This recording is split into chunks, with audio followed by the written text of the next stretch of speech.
అధికారంలోకి రావడం కోసం 5 ఏళ్ల పాటు ఎదురు చూసి తర్వాత అధికారంలోకి వచ్చిన తర్వాత ఆ నాయకులు చాలా హ్యాపీగా ఫీల్ అవుతారు.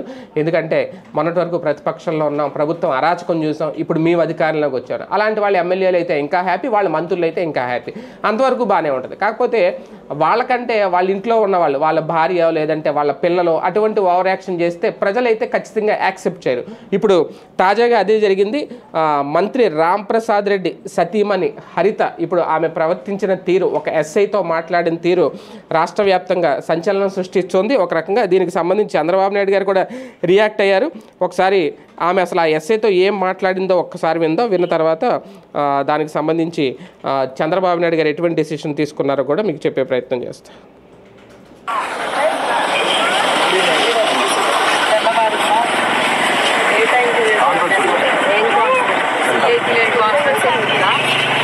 వచ్చాను అనుకున్నావా? డ్యూటీలో రావాలని చెప్పి యూనిఫామ్ కూడా లేదా మీకు? దేనికి సారీ? ఏంటి పొరపాటు?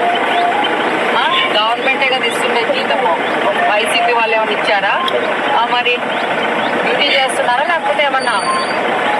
మీకోసం అర్ధగంట నుంచి వెయిట్ చేస్తాము. బాండి ప్రోగ్రామ్ వచ్చారు, మీరు వస్తున్నారా? ఎట్లా వెహికల్లో క్యాన్వస్ స్టార్ట్ చేయండి.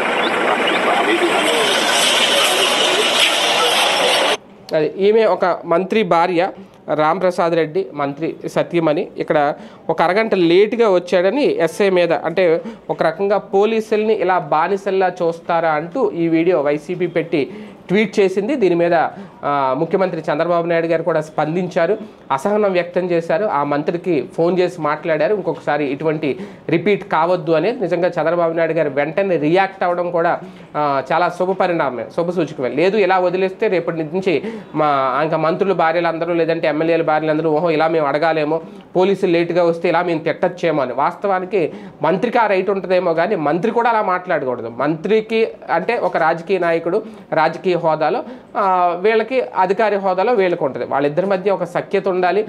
అంతే తప్ప అధికారం పెత్తనం చెలాయిద్దామని చూస్తే ప్రజాస్వామ్యమే కాదు, అది ఖచ్చితంగా ప్రజాస్వామ్యానికి ఆ నాయకుడు కలంకం తీసుకొచ్చినట్టు అవుతుంది, మచ్చ తీసుకొచ్చినట్టు అవుతుంది. కానీ ఇక్కడ ఏకంగా మంత్రి భార్య ఆ మచ్చ తీసుకొచ్చారు. ఇది ఖచ్చితంగా తెలుగుదేశం పార్టీ ప్రభుత్వానికి, తెలుగుదేశం కూటమి ప్రభుత్వానికి కూడా మచ్చే. అందుకే ఇమీడియట్గా చంద్రబాబు నాయుడు గారు అయితే స్పందించారు, దాని మీద అసహనం వ్యక్తం చేశారు. ఎందుకంటే అక్కడ మంత్రి భార్య కాబట్టి అంతకుమించి యాక్షన్ తీసుకోవడానికి ఏముండదు.